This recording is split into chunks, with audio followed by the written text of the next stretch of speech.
मला किन्नर लोकांचा खूप तिरस्कार होता. एक दिवस मी माझ्या होणाऱ्या नवऱ्याला भेटण्यासाठी जात होते तेव्हा पार्किंगमध्ये मला किन्नर धडकला. मी त्याला एक कानाखाली दिली आणि त्याला खूप वाईट साईड बोलले. त्याला माझा राग आला, त्यामुळे त्याने मला शाप दिला की तुझे लग्न एका किन्नरसोबतच होईल. मी त्याच्या या बोलण्यावर जोरजोरात हसायला लागले आणि म्हणाले, असे होऊच शकत नाही. माझे लग्न ठरलं आहे आणि तो एक नॉर्मल माणूस आहे. काही दिवसातच माझे लग्न झाले. मी खोलीत माझ्या पतीची वाट पाहत होते की माझे पती आतमध्ये आले आणि टाळ्या वाजवू लागले आणि माझ्यासोबत आज मला माझ्या होणाऱ्या नवऱ्याला भेटायला जायचे होते. त्यामुळे मी लवकर माझी कामं उरकत होते.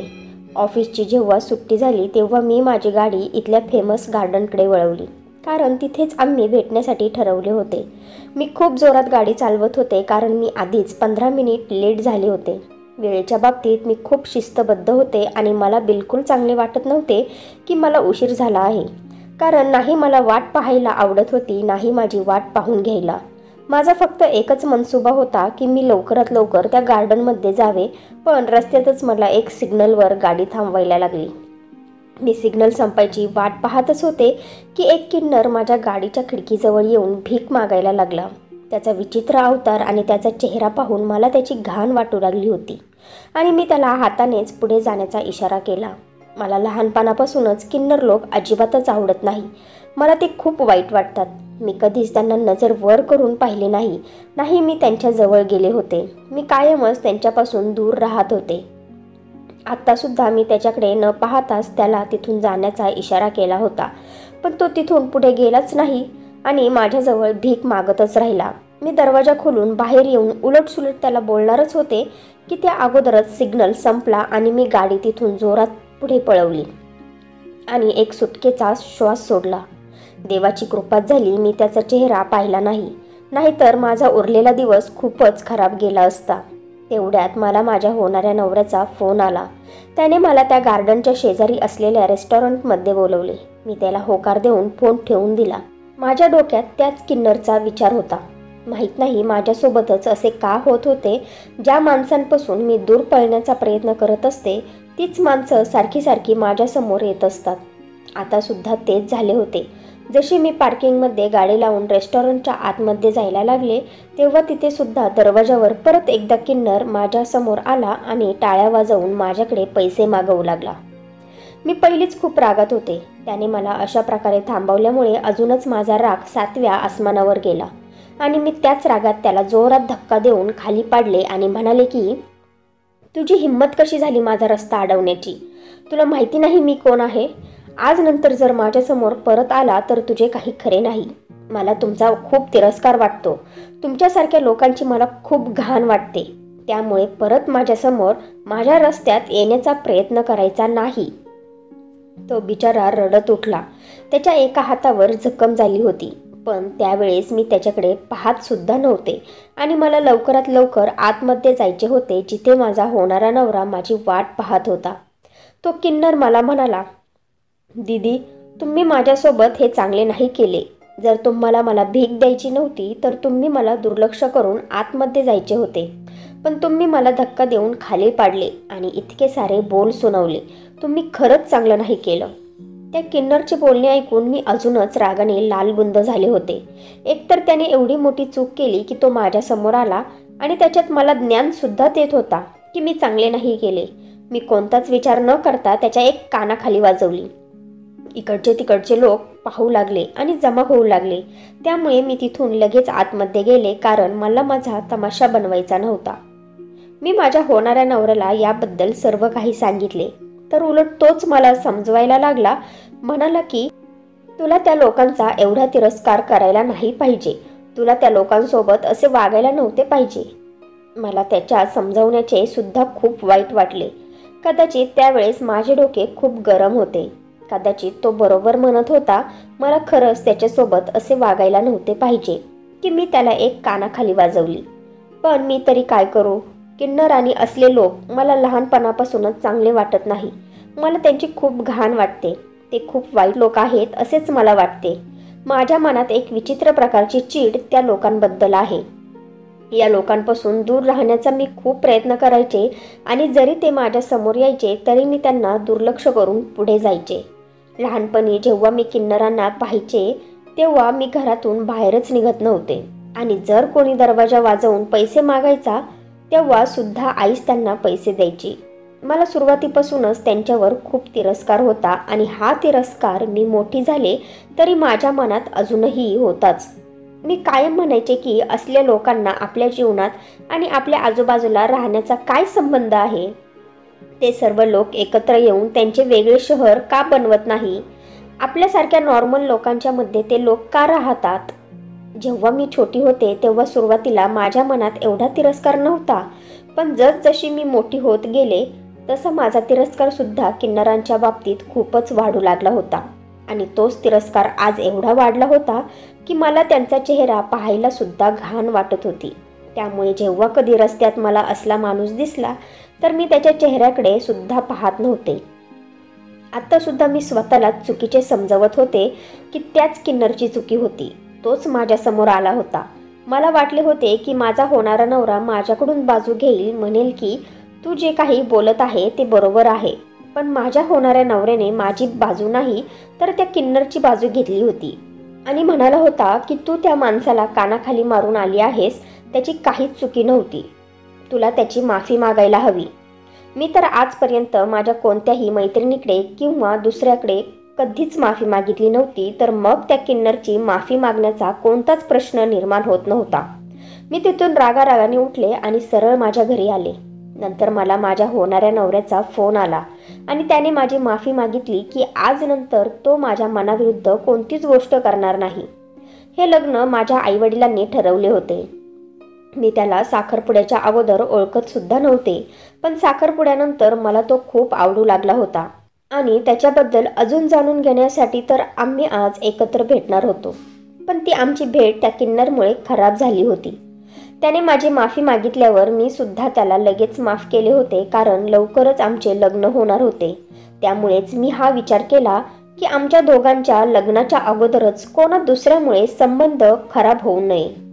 मला वाटले होते की जितके वाईट मी त्या किन्नर सोबत वागले होते त्याच्यानंतर तो कधीच माझ्यासमोर यायची हिंमत सुद्धा करणार नाही. पण ही माझी खूप मोठी चूक होती, कारण एक दिवस परत मी त्याला पाहिले. मी शॉपिंग करायला मार्केटमध्ये गेले होते आणि एका दुकानाच्या बाहेरच निघत होते की तो पुन्हा एकदा टाळी वाजवत माझ्यासमोर येऊन उभा राहिला. त्याला पाहून माझा चेहरा रागाने लालबुंद झाला होता, पण त्याने तोपर्यंत माझ्याकडे पाहिले सुद्धा नव्हते. तो पुन्हा पुन्हा मान खाली करूनच माझ्याकडे पैसे मागत होता. जशी त्याने त्याची मान वर केली आणि माझ्याकडे पाहिले तेव्हा तो घाबरला आणि भीतीने 2 पावलं मागे सरकला. मी तिरस्कार नजरेने त्याच्याकडे पाहिले आणि म्हणाले, मला असे वाटते की त्या दिवशीची गालात मारलेली थप्पड तू विसरलास. तुला अजून एका थप्पडची कमी वाटते का की त्यामुळे तू माझ्यासमोर परत परत येतोस. तो बारीक चेहरा करून मला म्हणाला, दीदी मी तुमचे काय बिघडवले आहे. हा माझ्या पोटा पाण्याचा प्रश्न आहे. लोकांकडून भीक मागूनच तर माझे पोट भरते दीदी. पण मी त्याचे काहीच ऐकले नाही. त्याच्या हातातला मी पैशांचा डबा घेतला आणि जोरात खाली जमिनीवर आपटला. त्या डब्यातून काही डॉलर्स आणि नोट जमिनीवर इकडे तिकडे पसरले. मी पुन्हा एकदा त्या डब्बा पायाने जोरात ढकलला आणि त्याला म्हणाले, जर पुन्हा एकदा रस्त्यात तू माझ्यासमोर आलास तर तुझे काही खरे नाही. मी त्याच्यासोबत इतकी वाईट वागल्यामुळे त्याच्या डोळ्यातून अश्रू व्हायला लागले होते आणि तो रडता रडता म्हणाला, दीदी किन्नरांच्या शापापासून तरी वाच, त्यांच्या शापाला थोडी तरी घाबरत जा. मी म्हणाले, तुमच्यासारख्या लोकांच्या आशीर्वादामध्ये आणि शापामध्ये काहीच प्रभाव नसतो. त्यामुळे तुला जो काही मला शाप द्यायचा आहे तो दे, मला काहीच फरक पडणार नाही. मला याच्यावर विश्वासच नाही. मी पुढे गेले आणि कारमध्ये बसायला लागले. तेवढ्यातच तो पाठीमागून पळत आला आणि म्हणाला, ताईसाहेब तुला आमच्यासारख्या किन्नर लोकांचा खूप तिरस्कार वाटतो ना, तर मी तुला शाप देतो की तुझे लग्न सुद्धा एका किन्नर सोबतच होईल. त्याचा हा शाप ऐकून मी एका क्षणासाठी डिस्टर्ब झाले होते, पण परत त्याचा शाप ऐकून मी जोरजोरात हसायला लागले. कारण हे कसे होऊ शकते की माझे लग्न एका किन्नर सोबत होईल, कारण माझे तर लग्न पहिलेच ठरले होते आणि थोड्या दिवसातच माझे लग्न होणार होते. मी माझ्या होणाऱ्या नवऱ्याला चांगली ओळखत होते आणि माझ्या मम्मी पप्पांनी सुद्धा सगळी चौकशी करूनच हे लग्न ठरवले होते. तर मग असे असताना त्या बिचाऱ्या किन्नरचा शाप मला कसा काय लागला असता? मी हसून माझ्या बॅगमधून काही पैशांच्या नोटा बाहेर काढल्या आणि त्या फाडून त्याच्या तोंडावर फेकून म्हणाले, हीच तुझी लायकी आहे. माझ्या नजरेत त्याच्यापेक्षा जास्त लायकीचा तू बिलकुलच नाहीस. तू या पैशांच्या योग्यताचा सुद्धा नाही. मी खूप वाईटरित्या त्याचा अपमान केला होता आणि त्याचा शाप ऐकता ऐकता माझ्या घरी पोहोचले होते. मला बिलकुल पस्तावा होत नव्हता की मी त्याच्यासोबत खूप वाईट वागले होते. मी घरी आले तर मम्मी पप्पांना लग्नाची तयारी करताना पाहिले. ते प्लॅन करत होते की मेहंदीच्या दिवशी रात्री किन्नर लोकांना बोलावून त्यांच्याकडून आशीर्वाद घेऊ आणि त्यांना डान्स करायला सांगू. पण मी ते ऐकताच त्यांना सक्तीने नकार दिला. म्हणाले की एक सुद्धा किन्नर मला माझ्या आसपास किंवा घराच्या आसपास दिसला तर मी या लग्नाला नकार देईल. तुम्हाला माहिती आहे ना की मला किन्नर लोक अजिबातच आवडत नाही. मी त्यांचा किती तिरस्कार करते. मग तुम्ही त्यांना घरी बोलावण्याची प्लॅनिंग कशी करू शकता? पप्पा म्हणाले की मला तर वाटत होते की ही तुझ्या लहानपणीची गोष्ट आहे. आता तर तुझे विचार बदलले असतील, पण तू अजूनसुद्धा तशीच्या तशीच आहेस. कमीत कमी त्या बिचाऱ्यांना माणूस होण्याचा अधिकार तरी दे. पण मी कोणतीच गोष्ट ऐकायला तयार नव्हते. त्यामुळे मी त्यांना साफ साफ म्हणाले की माझ्या घराच्या आसपास ते लोक मला दिसले नाही पाहिजे. खूप दिवस झाले माझे दिवस सुखात चालले होते, कारण मला कोणत्याच किन्नरचा चेहरा दिसला नव्हता. कदाचित त्या लोकांनी मला घाबरून माझ्या आसपास येण्याचे बंद केले होते किंवा अजून दुसरे कारण होते. पण सध्या तरी मी खुशच होते. मी खुश होते की त्यांचा चेहरा मी पाहण्यापासून वाचले होते. मला अजूनसुद्धा कधी कधी त्या किन्नरचा शाप आठवतो तेव्हा एका क्षणासाठी माझे मन खूप घाबरते, पण परत मी हसायला लागते की त्याचा शाप मला कसा काय लागू शकतो. त्याने मला शाप दिला होता की माझे लग्न एका किन्नरसोबत होईल, पण माझा तर होणारा नवरा एक नॉर्मल माणूस होता, त्यामुळे हे अशक्यच होतं. मी माझ्याकडून निर्धास्त होऊन माझ्या लग्नाची तयारी करायला लागली. लग्नाच्या दिवशी सकाळी माझे मन खूप बेचैन होत होते आणि माझ्या मनात विचित्र विचित्र विचार येऊ लागले होते. पण मी माझी स्वतःलाच हेच समजत होते की त्या किन्नरचा शाप मला कशाच प्रकारे लागू शकत नाही. त्या दिवशी मला माझा मूड चांगला ठेवायचा होता. शेवटी माझे लग्न धूमधडाक्यात झाले आणि मी आईवडिलांचा निरोप घेऊन माझ्या सासरी आले. दुसऱ्या दिवशी देवदर्शन आणि लग्नाची पूजा करण्यात आली. रात्री मी नटून थटून माझ्या नवऱ्याची वाट पाहत होते.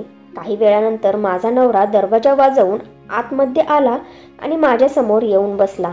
त्याने माझ्या डोक्यावरचा पदर बाजूला केला आणि मी माझा हात त्याच्यासमोर केला आणि म्हणाले की माझे लग्नाचे गिफ्ट.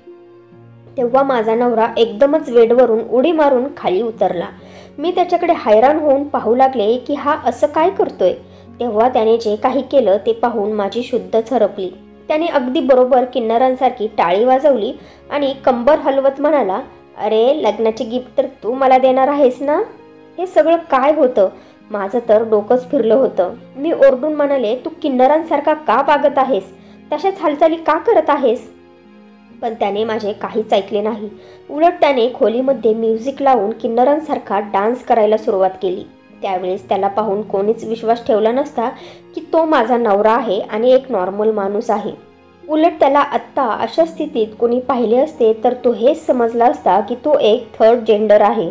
त्याला अशा रूपात पाहून माझी शुद्ध जायला लागली होती आणि एकदम मी पाहता पाहता बेशुद्ध होऊन खाली पडले. मला जेव्हा शुद्ध आली तेव्हा मी एका हॉस्पिटलमध्ये बेडवर होते आणि मी त्यावेळेस नवरीच्या वेशामध्येच होते. माझ्या आजूबाजूला माझ्या सासरची मंडळी आणि आई वडील सुद्धा काळजीत उभे होते. हे सगळं काय होत होते काही क्षण तर मला काहीच समजत नव्हते. मग जेव्हा रात्रीचा संपूर्ण प्रसंग माझ्या डोळ्यांसमोर आला तेव्हा मी एकदम किंचाळत उठले. त्यावेळेस पटकन माझा नवरा माझ्यासमोर आला आणि माझा हात पकडून म्हणाला, काय झालं आहे तुला? तू एवढी घाबरली का आहेस? मी त्याच्याकडे कन्फ्यूज होऊन पाहिले तर तो जसा पहिला होता तसाच होता. तर मग रात्री तो काय होता? त्याचे ते सगळे करणे आणि त्याचे ते नाचणे, टाळ्या वाजवणे, ते सगळं काय होतं? मला सगळ्यांना सांगायचे होते की रात्री मी त्याला कोणत्या रूपात पाहिले. पण सध्या तरी मला स्वतःवर संशय येत होता की मी रात्री जे काही पाहिले ते सत्य होतं की माझा भास होता.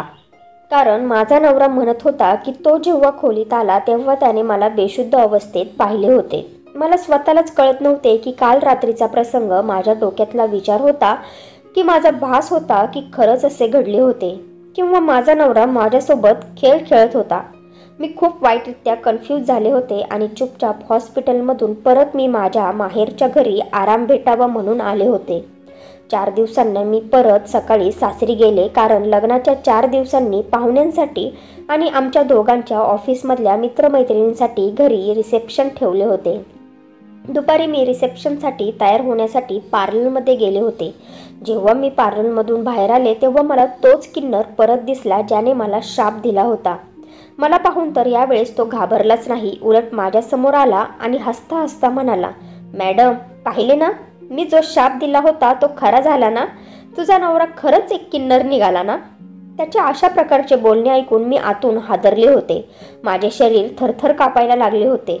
हे रहस्य त्याला कसे काय माहिती पडले की त्या रात्री आमच्या खोलीत काय घडले होते. याच्यावरून एक गोष्ट तर सिद्ध झाली होती की त्या रात्री जे काही मी पाहिले होते ते खरंच एक सत्य होतं. तो माझा भास किंवा स्वप्न नव्हते. मी हैराण झाले आणि त्याला म्हणाले, तू हे काय बोलत आहेस? माझा नवरा तुझ्यासारखा का निघेल? तो तर एक नॉर्मल माणूस आहे आणि मी माझ्यासाठी लग्नासाठी खूप खुश आहे. तो परत म्हणाला की मला सगळं काही माहिती आहे की तुझ्या जीवनात काय चालले आहे. चल, तुला जर त्या रात्रीचा प्रसंग एक स्वप्न वाटत असेल तर आज रात्रीसाठी परत तयार राहा. आज रात्री ते सगळं काही होईल ज्याच्यामुळे तुला विश्वास बसेल की तुझा नवरा खरंच माझ्यासारखा आहे आणि तुला माझा शाप लागला आहे. मी पटकन गाडीत येऊन बसले. मला भीती वाटू लागली होती की तो माझ्या मनातलं तर वाचत नव्हता ना, कारण त्याला हे सर्व कसे माहिती पडले. आमचे रिसेप्शनचे फंक्शन खूपच धुमधडक्यात झाले होते आणि मी पूर्ण फंक्शनमध्ये फक्त माझ्या नवऱ्यालाच पाहत होते. त्याच्या हालचालींवर लक्ष देत होते, पण मला कुठूनच वाटत नव्हते की तो तोच माणूस आहे ज्याने त्या रात्री तमाशा केला होता. माझा नवरा त्यावेळेस एक सुसंस्कृत आणि शिकलेल्या माणसासारखा प्रत्येकासोबत हसून बोलत होता. तो एक नॉर्मल माणूस दिसत होता. त्याच्या कोणत्याच हालचालींवरून मला संशय आला नाही की तो एक किन्नर असू शकतो. मग मी विचार केला की नक्कीच तो किन्नर मला त्रास देत असेल, नाहीतर असे तर होऊ शकत नाही की त्याला आमच्या घरातल्या खोलीतल्या आतल्या गोष्टी कळेल. तो मुद्दामून त्याच्याकडून अंदाज लावून मला मूर्ख बनवण्याचा प्रयत्न करत असेल, कारण माझा नवरा तर एक नॉर्मल माणूसच वाटत होता. मी खोलीत माझ्या नवऱ्याची वाट पाहत होते की काही वेळातच खोलीचा दरवाजा उघडला आणि तो खोलीत आला. मी काही वेळ त्याच्या बोलण्याची वाट पाहिली. मग मी स्वतःच म्हणाले की तुम्हाला खरंच आठवत नाही की त्या रात्री काय झाले होते? त्याने मला काही उत्तर देण्याऐवजी आपल्या मोबाईलवर एक गाणं लावले आणि परत ते सगळं व्हायला लागले जे त्या रात्री झाले होते. उलट आता तर त्या रात्रीपेक्षा पण जास्त मोठा तमाशा झाला आणि त्याने माझ्या डोक्यावरची ओढणी जोरात खेचली आणि स्वतःच्या डोक्यावर घेतली. आरशाच्या समोर जाऊन माझे सर्व मेकअपचे सामान स्वतःच्या तोंडावर थापले आणि हात वर करून करून डान्स करायला लागला. त्याचे हे खरे रूप पाहून माझा जीव जायला लागला. म्हणजे याचा अर्थ हा होता की तो किन्नर सगळं काही खरं बोलत होता. त्याने मला जो शाप दिला होता तो मला लागला होता. मला हे सर्व काही सहन झाले नाही. तेव्हा मी विचार केला की मी त्याचे हे सत्य सगळ्यांसमोर सांगते. मी खोलीचा दरवाजा उघडायला गेले की त्याने माझा हात पकडून मला जोरात खेचले आणि बेडवर फेकून दिले. माझे डोके टेबलाच्या कोपऱ्याला धडकले होते आणि मी परत एकदा बेशुद्ध झाले.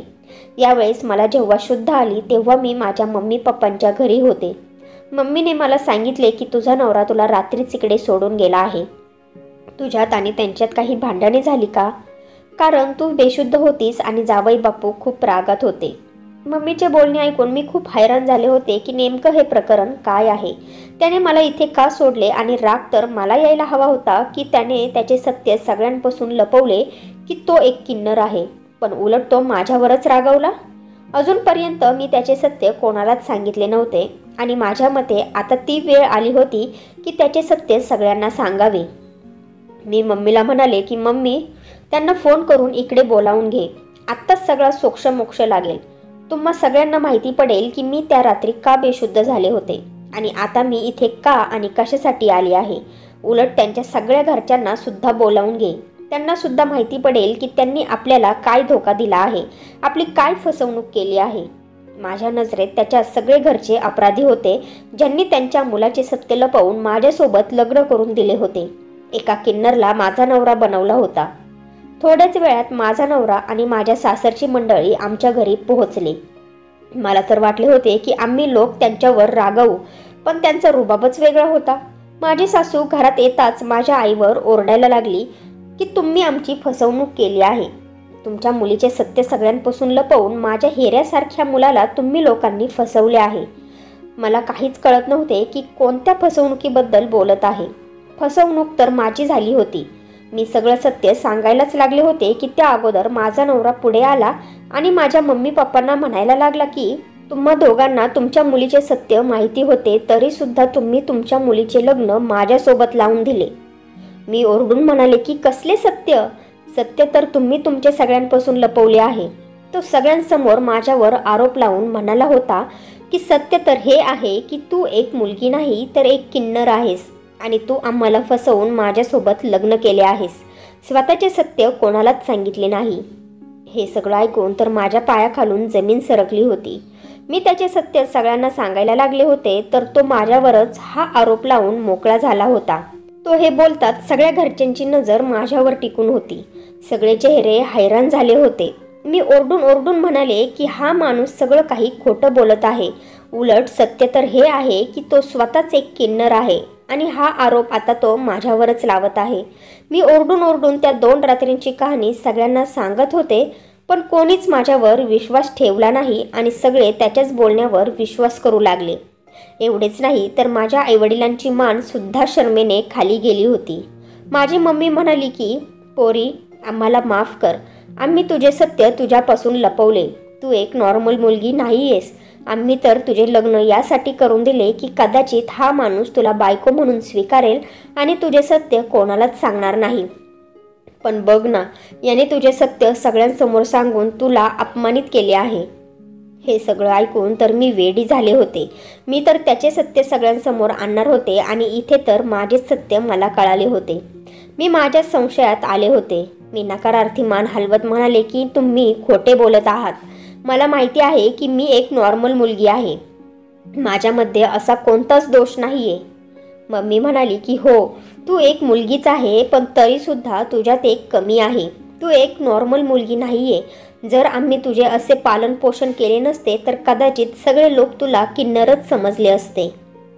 सगळे घरचे लोक माझ्याकडे असे पाहत होते की जशी काय मी दुसऱ्या जगातून आलेला एक अजूबा आहे. आणि या सगळ्या प्रकरणात माझ्या नवऱ्याचे सत्य तर मागेच पडले होते कारण माझ्यावर कोणीच विश्वास ठेवला नव्हता. मी तिथेच बसून रडायला लागले आणि सगळे लोक हळूहळू करून माझ्याजवळून उठून निघून गेले. माझा नवरा माझ्याजवळ आला आणि विचित्र हावभाव करत म्हणाला, आज तुला कसे वाटत आहे? तुला काय वाटले होते तू माझे सत्य सगळ्यांसमोर आणशील आणि स्वतःचे सत्य लपवशील? आपण दोघे सुद्धा अर्धवट माणूस आहोत. तर मग आपण दोघे एकमेकांसोबत हसून खेळून आपले जीवन घालवायचे का? अशा प्रकारे आपण दोघेही या समाजात नॉर्मल माणूस म्हणून जगू शकू.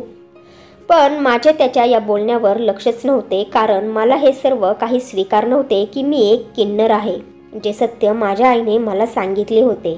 माझा नवरासुद्धा माझ्याजवळून उठून निघून गेला होता आणि मी एकटीच रडत राहिले होते. हे सगळं काय होत होते मला काहीच समजत नव्हते. नक्कीच मला त्या किन्नरचा शाप लागला होता ज्याचा मी वाईटरित्या अपमान केला होता. पण प्रश्न हा सुद्धा होता की त्या किन्नरला कसे काय माहिती होते की माझा नवरा एक किन्नर आहे. मी त्याच वेळेस माझी गाडी काढली आणि त्याला शोधायला बाहेर पडले. ज्या मार्केटमध्ये त्या दिवशी मला तो भेटला आणि तो म्हणाला होता की तो रोज इथेच भीक मागतो, मी त्याच मार्केटमध्ये गेले होते. त्याच्या साथीदारांना त्याच्याबद्दल विचारायला लागले. कोणीतरी सांगितले की तो आज कामावर आलाच नाही, आज तो त्याच्या घरीच आहे. मी त्याच्या घरचा पत्ता त्यांच्याकडून घेतला आणि त्याच्या घरी निघून गेले. जशी मी त्याच्या झोपडीसारख्या घराच्या दरवाजाजवळ पोहोचले तेव्हा तिथे मी माझ्या नवऱ्याची गाडी उभी पाहिली. मी हैराण झाले होते की माझा नवरासुद्धा इथे होता. मी आतमध्ये गेले तर आतले दृश्य अजूनच हैराण करणारे होते. तो किन्नर आणि माझा नवरा एकमेकांना मिठी मारत होते. मला हे सर्व काही समजले नाही की माझ्या नवऱ्याचे त्या किन्नरसोबत काय काम आहे आणि ते एकमेकांना आधीपासूनच ओळखत होते का? मला पाहून ते दोघेही अचानकच चकित झाले आणि घाबरले. मी माझ्या नवऱ्याला विचारले की तुम्ही इथे काय करत आहात? तर माझा नवराच उलट मला प्रश्न विचारायला लागला की तू इथे काय करायला आली आहेस? मी उत्तर देत म्हणाले की मी तर या किन्नरची माफी मागायला आले आहे कारण याच्या शापामुळे मला तुमच्यासारखा नवरा मिळाला आहे. आणि बघा ना, मला माझे सुद्धा सत्य कळाले की मी कोण आहे. मी त्या किन्नरसमोर हात जोडले आणि म्हणाले, मला माफ करा आणि तुमचा शाप माघारी घ्या. मला माहिती आहे की मी तुमच्यासोबत खूप वाईट वागले आहे, तुम्हाला खूप वाईट साईड बोलले आहे. मला हे सुद्धा समजले आहे की आपल्याला मुलगा हो किंवा मुलगी किंवा दुसरे कोणी हे आपल्या हातात नाही, हे तर सर्व देवाच्याच हातात आहे. आज जेव्हा गोष्ट माझ्यावर आली तर मी हा विचार करत आहे की माझा जन्म जसा झाला आहे, मी जी कोणी आहे त्याच्यात तर माझा कोणताच दोष नाही ना. तेव्हा मला जाणवले की तुम्ही लोकसुद्धा जसे जन्माला आला आहात तर त्याच्यात सुद्धा तुमच्या लोकांचा काहीच दोष नाही. तर मग मी तुमचा एवढा तिरस्कार का करत होते? तुम्ही सगळ्यांनी मला माफ केले तर देवसुद्धा मला माफ करेल हो. मी तुमच्यासोबत खूपच वाईट वागले आहे, तुमचा खूप अपमान केला आहे. ते दोघेही माझ्याकडे खूप हैराण होऊन पाहत होते. नंतर मग त्या किन्नरने माझ्या नवऱ्याकडे पाहिले आणि म्हणाला, बघा साहेब, तुमच्या बायकोला जाणीव झाली आहे की ती चुकीची आहे. मी तिला माफ केले आहे. तुम्ही सुद्धा तिला माफ करा आणि तिला सर्व काही सत्य सांगून टाका. मी त्या किन्नरचे बोलणे ऐकून चकित झाले आणि म्हणाले, कसले सत्य? माझा नवरा म्हणाला की मी तुझ्यासोबत, उलट आम्ही सगळे मिळून तुझ्यासोबत एक खेळ खेळलो आहे, म्हणजे तुला जाणीव होईल की तू किती चुकीची आहेस. या किन्नरने 2 वर्षापूर्वी माझा जीव वाचवला होता, त्यामुळे तेव्हापासून माझी याच्यासोबत चांगली ओळख झाली होती आणि मी याची खूप इज्जत करतो, कारण हा माझा जीवनदाता आहे. तू जेव्हा याला भेटलीस तेव्हा तू याचा खूप इन्सल्ट केला, त्याच्यासोबत खूप वाईट वागलीस. एवढेच नाही तर तू त्याला एक कानाखाली सुद्धा मारली, जे मला अजिबातच आवडले नव्हते. तुझ्या जागेवर जर दुसरी कोणी मुलगी असती ना तर मी लगेच लग्न मोडले असते, पण मी तुझ्यावर प्रेम करत होतो म्हणून तुला मी अद्दल घडवण्याचा विचार केला. मी याला म्हणालो होतो की तू माझ्या होणाऱ्या बायकोला शाप दे आणि मग लग्नानंतर मुद्दामून मी त्या 2 रात्री तुझ्यासमोर किन्नर बनण्याचे नाटक केले होते. आणि आज तुझ्या घरी तुझे आई वडील जे काही म्हणाले आणि जो काही तमाशा झाला तो सुद्धा एक नाटकाचा भाग होता. आम्ही सर्व एकमेकांसोबत मिळालेलो होतो आणि आमचा एकच उद्देश होता की तुला जाणीव करून द्यावी की कोणत्याही माणसात जी कमी असते ती कमी आपल्या म्हणण्यानुसार किंवा आपल्या मर्जीने नसते, उलट ती देवाची देण असते. नाही मी किन्नर आहे, नाही तू अर्धवट मुलगी आहेस. आपण दोघेही नॉर्मल व्यक्ती आहोत, पण जर आपण चांगली माणसं नाही किंवा आपल्याला दुसऱ्यांच्या दुःखाची जाणीव नाही तर मग आपण कायमच अर्धवट राहू. आपण कधीच नॉर्मल होऊ शकणार नाही. मीच तुझ्या आईवडिलांना आणि माझ्या आईवडिलांना सगळं काही सांगून माझी साथ देण्याची विनंती केली होती, पण मला अपेक्षा नव्हती की तू इतक्या लवकर बदलशील. त्याचे हे बोलणे ऐकून मला अजिबातच वाईट वाटले नव्हते की त्या लोकांनी माझ्यासोबत किती भयानक चेष्टा केली होती. उलट मी खूप खुश होते की मी एक नॉर्मल मुलगी आहे. मला आता चांगल्या प्रकारे समजले होते आणि मी जे काही भूतकाळात केले होते मी त्याच्यामुळे खूप शर्मिंदा होते.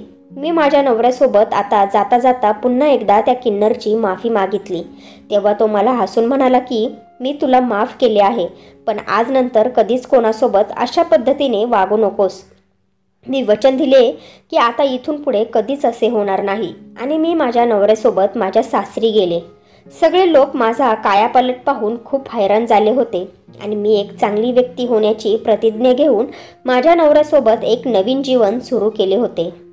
तर फ्रेंड्स, तुम्हाला ही स्टोरी आवडली असेल तर व्हिडिओला लाईक करा आणि आपल्या नात्यांचा स्पर्श या चॅनेलला सबस्क्राईब करा आणि बेल आयकॉनवर क्लिक करून ऑलवर सेट करा, म्हणजे पुढची व्हिडिओ तुम्हाला लगेच भेटेल. धन्यवाद.